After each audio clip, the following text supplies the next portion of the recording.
Critical race theory is not taught in elementary schools or middle schools or high schools. That's great news. That's very exciting. I bet Bill's going to be excited to hear this. Joining me now, Bill Jacobson, Cornell University law professor and founder of the great Equal Protection Project. Bill, I'm so excited to hear that critical race theory is not in American schools. I bet you're excited to hear that too. Yeah, so why are they pushing it so hard? Why did the National Education Association pass a resolution at its annual meeting saying it should be in every school? So the same people who say it's not being taught say it should be taught, and it is being taught. So Randi Weingarten's group, American Federation for Teachers, created a legal defense fund to protect teachers who are teaching critical race theory in K through 12. Why do they need a legal defense fund if it's not being taught? So it's just a word game and it's a shell game by them. Of course it's being taught. Bill, how is this presented in law? And I ask this because law and medicine are the two fields that have me honestly terrified right now because they're such critical fields. We have to have law, we have to have medicine, and they're fields where this stuff is coming in hard. Yeah, well, if you want to know medical-wise, so we've tracked this. It's in virtually every medical school, and it reveals itself in terms of prioritization of treatment based on race. They presume that if you have a certain skin color, that you are either disadvantaged or advantaged in your life. Therefore, you get favorable treatment when it comes to medication. In the law, it's unfortunately becoming the same thing. If you want to know what it looks like, read the dissent by Ketanji Brown Jackson to the Students for Fair Admissions case, the affirmative action case. Her dissent is basically a primer on critical race theory. It's looking at outcomes not based on the individual, which is the way the law has always focused on things, but it's looking at it based on group outcomes. So when somebody comes into a courtroom, you say, well, how has their group done? How that will determine how they get treated, as opposed to has this person individually, as an individual human being, been treated fairly? And that's how it works. And that's increasingly finding its way into the legal system. Randi Weingarten had this to say. I found this to be very revealing.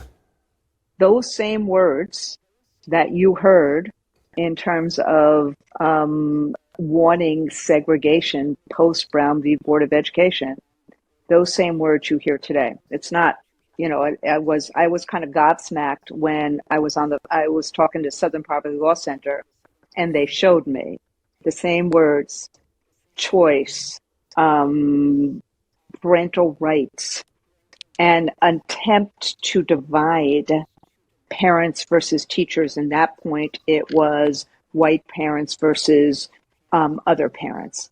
But it's the same kind of word. Bill, these people do think they're the good guys, right? Or are they just evil masterminds who lie about all this? Do they really see themselves as being, the anti-segregationists?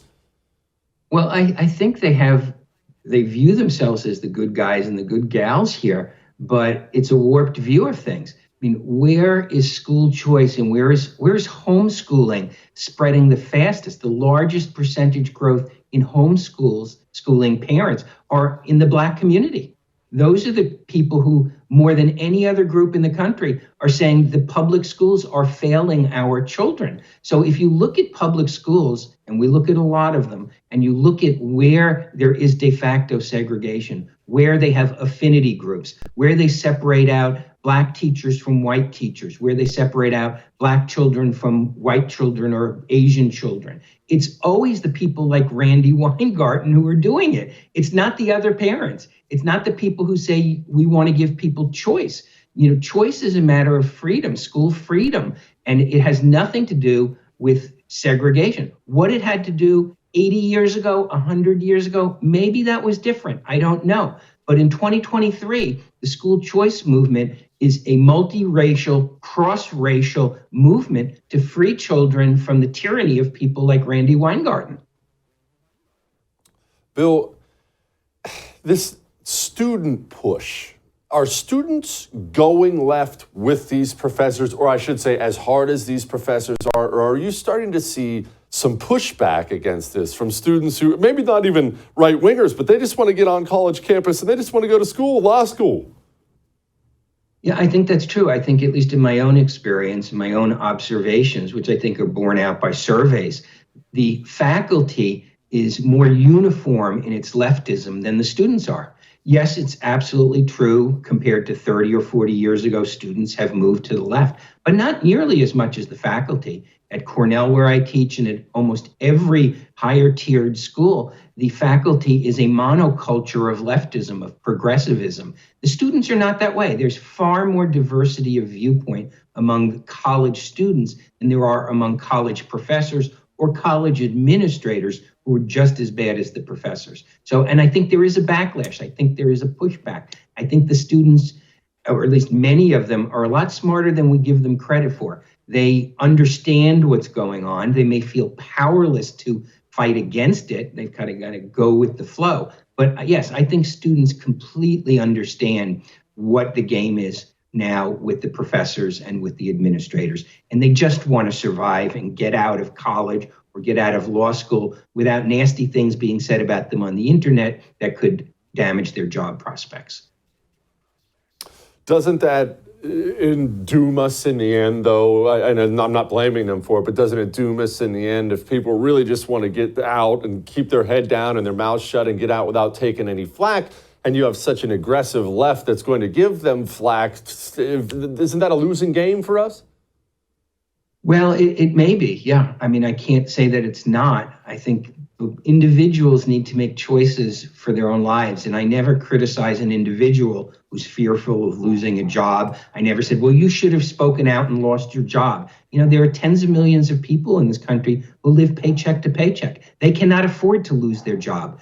There are other people who do have an ability to speak out. And I'm one of those people, and you're one of those people. And those of us who are able to speak out need to do so. We can't rely on others. But yes, as a societal matter, and I think the internet has fed into this perhaps more than anything, the fear of being targeted, the fear of having your life destroyed by some internet mob that's going to track down your employer, going to track down your neighbors, going to harass your family members. It does have a very chilling effect. And I don't know what the answer is to that, except for more people to get the courage to speak out. Do you think it's going to have a chilling effect on the Supreme Court, Bill?